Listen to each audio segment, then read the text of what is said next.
네, 안녕하십니까. 정 본부장입니다. 오늘은 영국에 이어서 미국 이야기를 해볼까 합니다.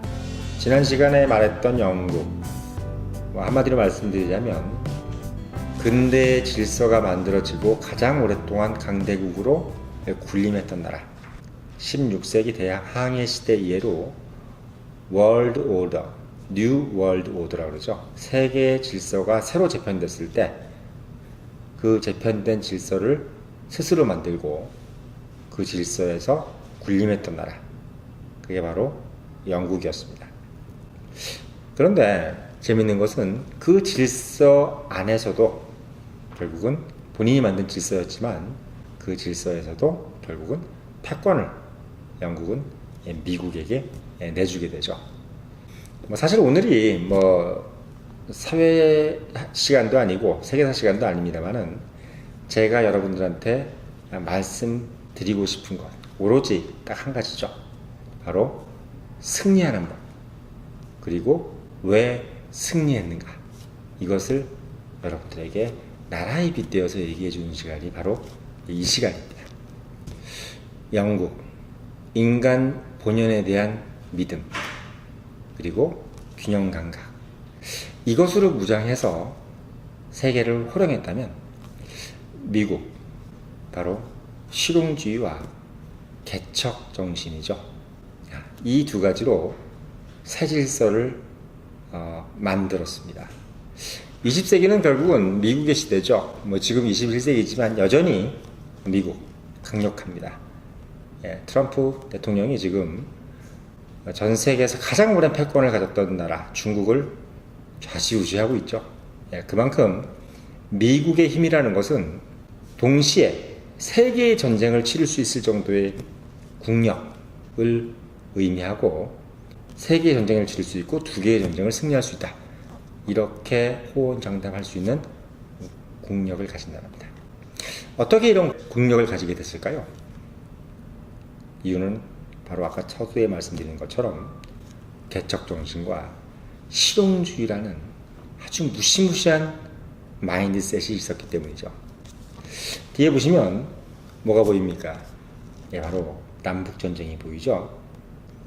방금 말씀드렸던 미국의 개척 정신, 그리고 실용주의가 발현될 수 있게끔 만드는 촉발제가 됐던, 어떻게 보면 아파치 때부터 예를 들면 서부 개척 시대가 있었지만 그 모든 것들을 하나로 아울러서 폭발시켜버릴 수 있었던 가장 큰 이벤트가 바로 남북전쟁이었습니다. 영국이라는 나라가 바다 건너엔 무엇이 있을까?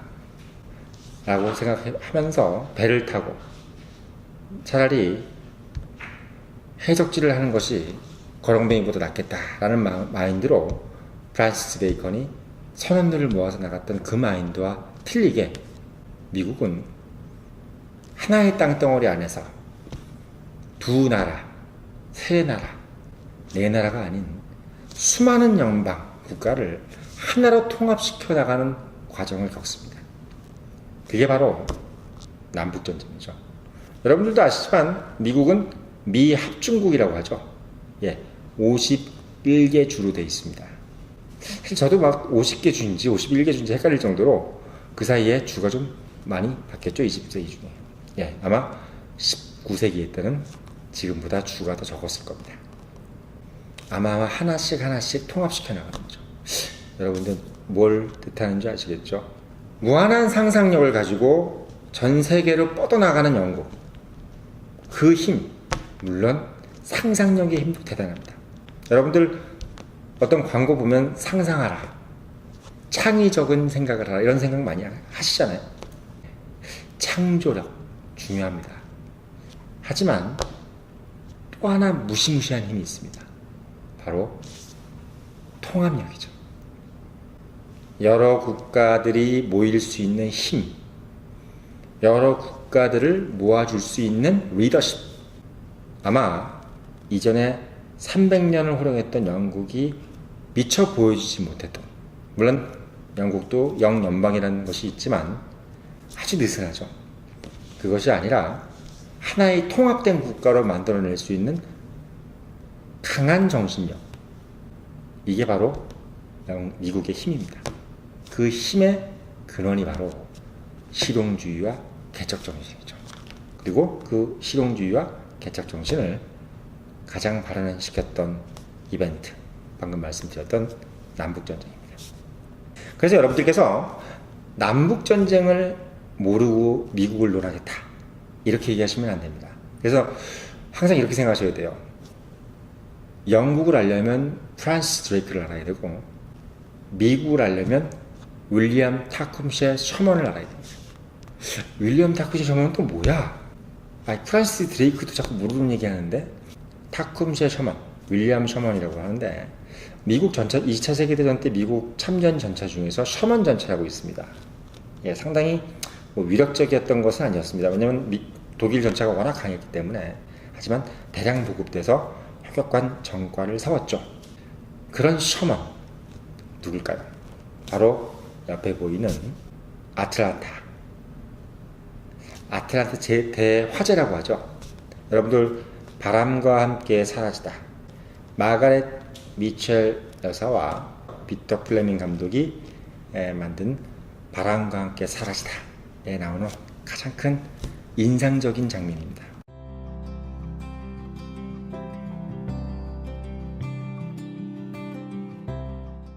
한 도시가 완전히 초토화되죠. 어떻게 보면 참 무시무시한 얘기입니다.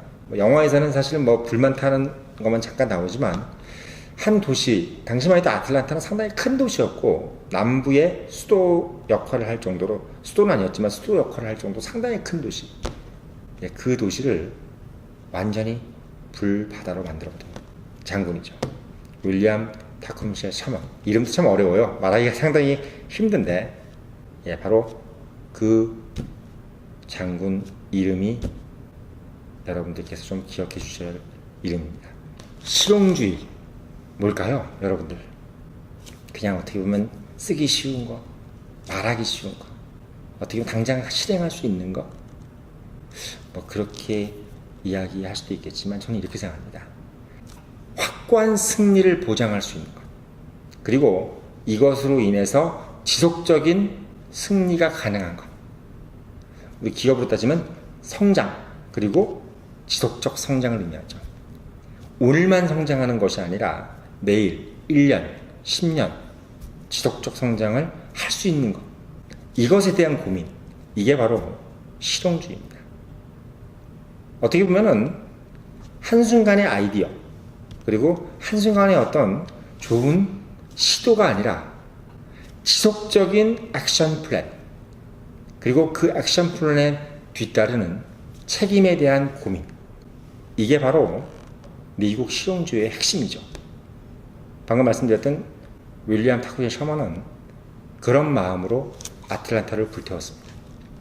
말하자면 그의 유명한 말이 있죠. 다시는 후세가 전쟁을 하지 못하게끔, 전쟁이란 것이 얼마나 무섭고 잔인하다는 것을 보여주어야 한다. 참 아이러니한 말인지 모르지만 오늘날의 미국을 만든 핵심적인 실용주의 정신입니다. 어떻게 보면 영국 보수가 있고 또 미국 보수가 있죠. 저희가 보수란 말씀 쓰면 보시는 분들이 상당히 좀 거북해 하실 텐데, 누차 말씀드리지만 한국에 있는 그런 보수가 아닙니다. 말하자면 근본적인 것에 대한 고민, 한마디 인간이 늘 걱정해 왔던 것에 대한 고민을, 그리고 그 고민에서 시작되는 사고, 이게 바로 우리가 통상 서구 문명에서 넘어온 보수의 핵심적인 사고방식이죠. 다시 말씀드리면, 개척정신과 실용주의는 미국이 19세기에 본인들의 역량을 결집시켜가면서 치열하게 고민했던 것들에 대한 결과물에 대한 이야기입니다. 그것이 바로 오늘 제가 말씀드리고 싶은 미국 이야기의 첫 번째 편, 개척정신과 실용주의라는 부분을 이라고 말씀드리겠습니다.